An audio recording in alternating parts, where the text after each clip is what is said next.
Hello, Deanna and Maxime. Hello. Salut. Salut, bonjour. Yeah, so thank you for coming, joining us for this little video interview. You just started your season in Oberstdorf at the Nebelhorn Trophy. How was it for you?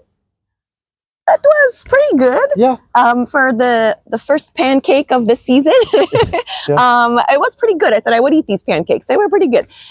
We started off a bit stronger than we did last year, so the performances were like cleaner and a little bit better than they were last year, and the scores reflected that. So we always just tried to beat ourselves. So we were pretty pleased with our first outing. Yeah, and we started our season later this year. We had show a lot last spring. So because of that, we tried to do as much as possible during the summer, but we still have a lot to work on, polish a lot of stuff. So yeah, we're pleased with what we deliver here. Yeah. Yeah.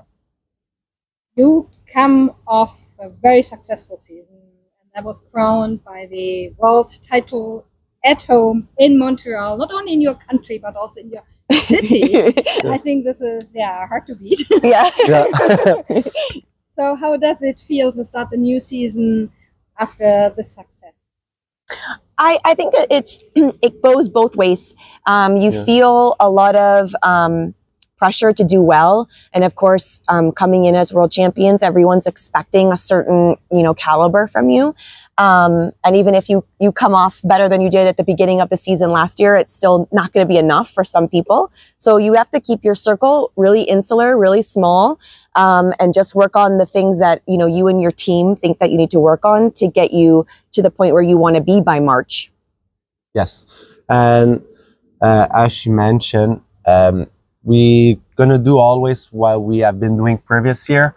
It's a little objective there and there with our team, and that's how we're gonna be able to improve and get ready for the world. Yeah, and we're really happy. Like we said, we had less time to prepare this year for the first event of the season, and we skill skated better than we did last year. So we accomplished more in a shorter duration of time, which I think also is really good for the team. It means that we're moving forward and getting better.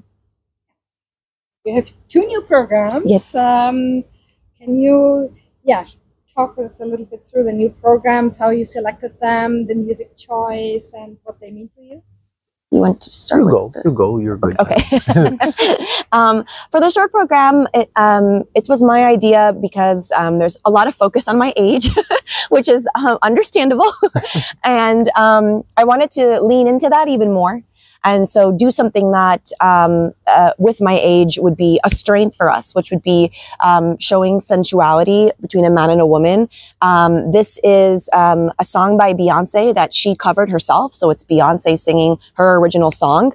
And it was made for 50 Shades of Grey. So it's a very sensual version of the song.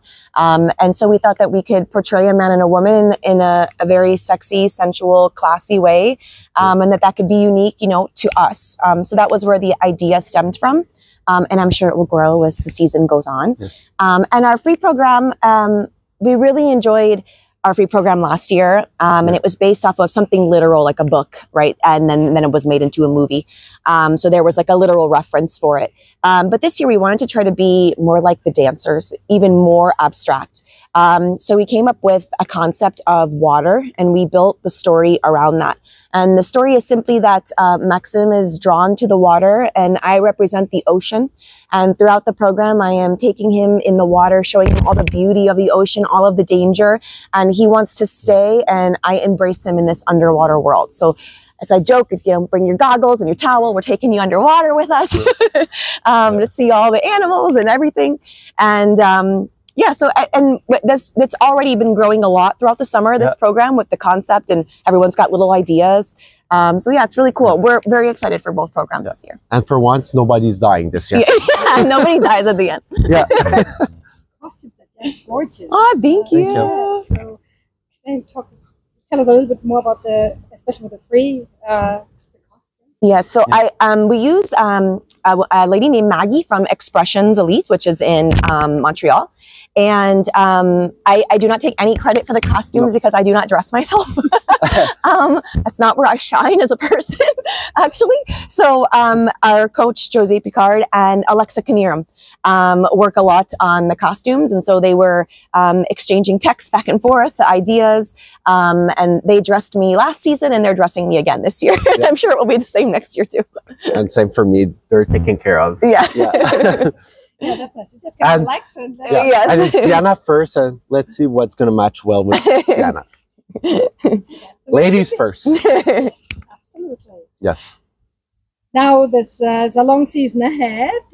How you imagine you will pace yourself throughout the season, and what are your goals? For the season, we're going to do what we always do, which is set a little objective each competition, see what we want to improve to arrive at the end of the season and really get there and do the best we can, improve from what we did last year.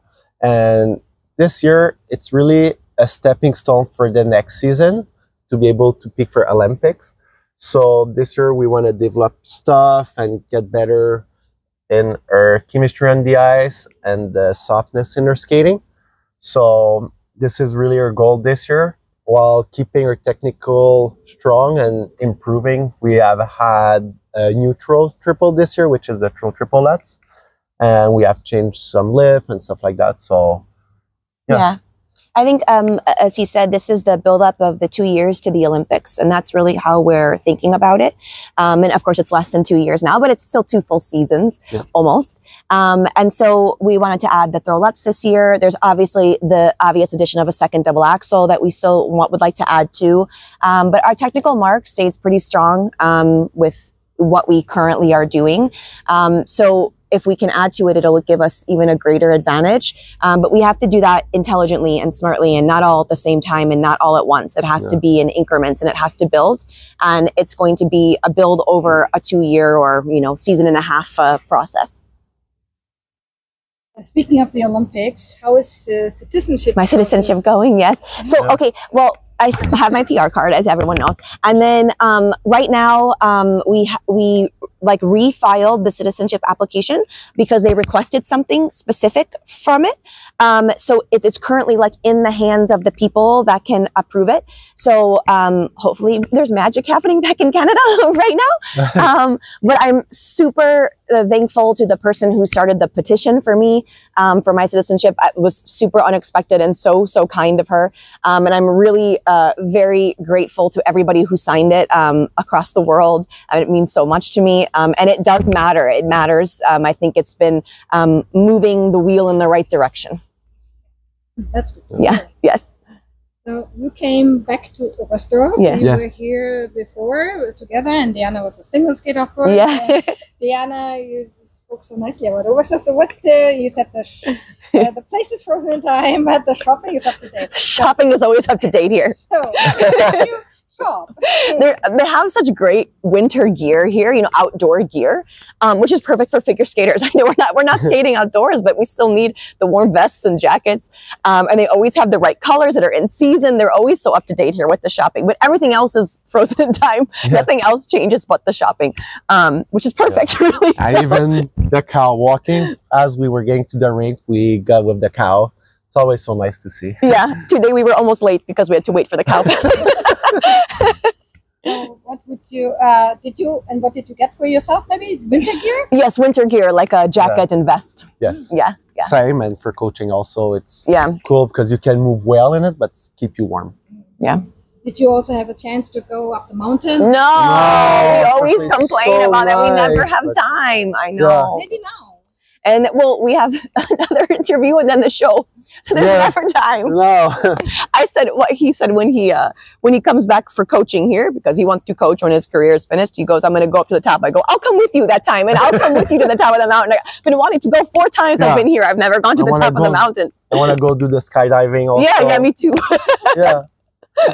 So lots of plans. Yes, lots of plans. We'll be back. Yes, you're always welcome. Thank you. So thank you so much, and we wish you the very best for the season.